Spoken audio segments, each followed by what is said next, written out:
begin the construction process for the pavilion, columns need to be fabricated on the ground from lengths of red gum logs. Each footing will need logs to be cut to unique lengths so that the top brackets are all at the same height once the columns have been attached to the footings. After stripping the bark from the red gum log, slots need to be cut at either end to fix the top brackets at one end and the steel plates which are cast into the footings at the other. The slots should be aligned at each end of the column, except in the case of the single column footing, where one slot will need to be cut at a 45-degree angle from the other. To help align the slots, a string line can be used to establish a centerline along the log and account for any bends. Once the position of the slot is established, a chainsaw can be used to cut up through the centers and create a slot wide enough to comfortably accommodate the steel components. Once slots have been cut at either end of the log, holes will need to be drilled through the timber to accommodate the lengths of threaded bolt which will be used to fit the timber to the steel. Once again, using a string line to establish a centre line along the logs, a custom jig can be clamped and levelled on the log to act as a guide for the drill. By using the jig, the holes can be drilled both straight down through the log and in alignment with the pre-existing holes drilled in the steel plates cast into the footings and on the top connections. To securely clamp the jig to the log, small pieces of steel can be used as a level surface across the top of the jig itself and placed through the slots in the timber. During the process of clamping the jig to the log, adjustments can be made to create the correct alignment with the holes at the opposite end of the log and to keep the jig level against the curved surface. Using an auger bit, holes can now be drilled all the way through the log to fit the length of 25mm threaded bolt. Once holes have been drilled for running the bolt, the surface of the log can be prepared for fitting washers. Using a washer as a guide, a level square should be chiselled around the holes to provide a flat surface for the washers to sit against. It's worth intermittently checking the level of the chiselled surface by placing a washer down on the surface and testing for movement.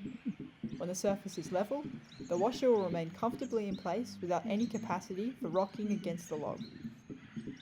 Now that the log has been prepared, the top connecting bracket can be fitted to one end of the column.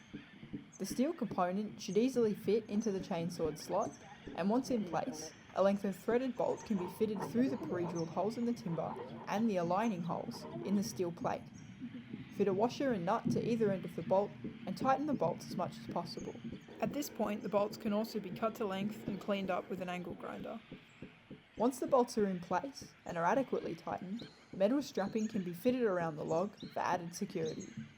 Using thin sheet metal cut to an appropriate width, the strapping can be fitted by pinning one end to the log and working around from this point, hammering in clout nails.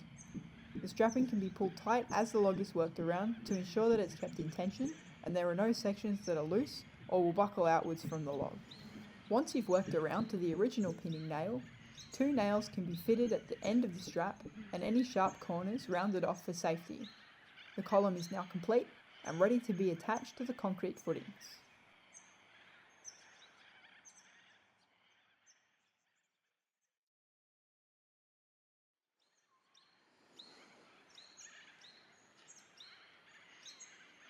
Once all the columns have been fabricated, they can now be attached to the steel plates on the pavilion footings. To begin the process of lifting the column into place, it's easiest to thread the bottom bolt first so that it can act as a pivot when lifting the column upright later on.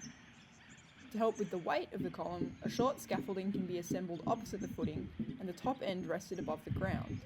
The bottom of the column can now be lifted into place by a small group, ideally with one person to act as a spotter for when the column comes into alignment with the hole pre-drilled in the footing plates. This person can also guide the team to lift the column to the correct place.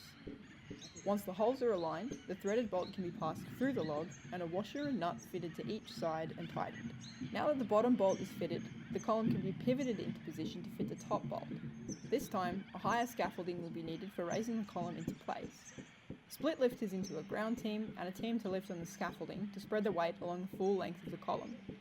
As the column is lifted into place, repeat the process of fitting the first bolt by having a spotter to help position it correctly in relation to the steel plate. Once again, thread the bolt through the holes once they're aligned, hammering it into place if needed. Add a washer and nut to the bolt, tightening them as much as possible. The column can now be released to stand on its own. With the column bolted upright, Sheet metal strapping can be fitted around the log in the same way as the top fitting during the column fabrication stage. Pin the strapping to the log and work around from that point, making sure to maintain tension whilst hammering in cloud nails. At the end, remove the pin and fit 2 nails to the tail end of the strapping, rounding off any sharp corners as you do so. This process can now be repeated for the remaining columns, making sure that columns of the correct length and with the correct top connections are being fitted to each footing. The top connections should now be visibly reasonably aligned, though small adjustments can be made later by taking advantage of their flexibility when fitting roof components. As each column set is lifted and bolted into place, they should also be braced using lengths of timber. This bracing can be screwed directly into the columns and should remain in place until the roof is complete. By fitting the bracing, the flex in the columns can be minimised while the roof isn't tying them together.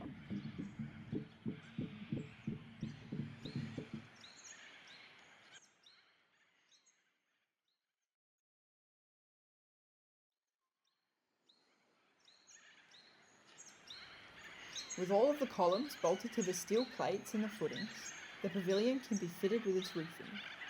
For the roof structure, timber poles, which are smaller in diameter than those which have been used for the columns, can be cut to length and lifted into the aligned top connecting brackets on the columns. For each beam, 2 poles should be cut to length to run half the width of the roof, and then cut again at one end to form a joint between the 2 pieces of timber. Once the poles have been lifted into place using the scaffolding, they can be bolted together in place to form a single beam to run the full width of the roof. Once the beams are in place, resting inside the steel top connectors, a large drill bit can be used to drill a hole into the timber through the existing holes in the steel bracket. After drilling a hole, coach screws can be screwed into place to secure the beams to the columns. This process can be repeated for each of the 4 holes in every bracket. Now that the rafters have been attached to the structure, steel brackets can be fixed forming 7 rows of 3 which span between the beams. The brackets can be fixed to the structure with Tek screws at an even spacing, making sure that the rows are well aligned. With the brackets in place, 8 metre lengths of steel angle can be lifted up onto the roof, once again with the help of scaffolding and a team of lifters. Each piece of angle can be fitted to a row of brackets using Tek screws. Before fixing them in place, make sure that the steel is level by adjusting for any differences in height caused by irregularities in the shape of the timber beams. Pieces of well-block perforated steel, pre-cut to 2900mm and 5100mm lengths, can now be lifted onto the purlins.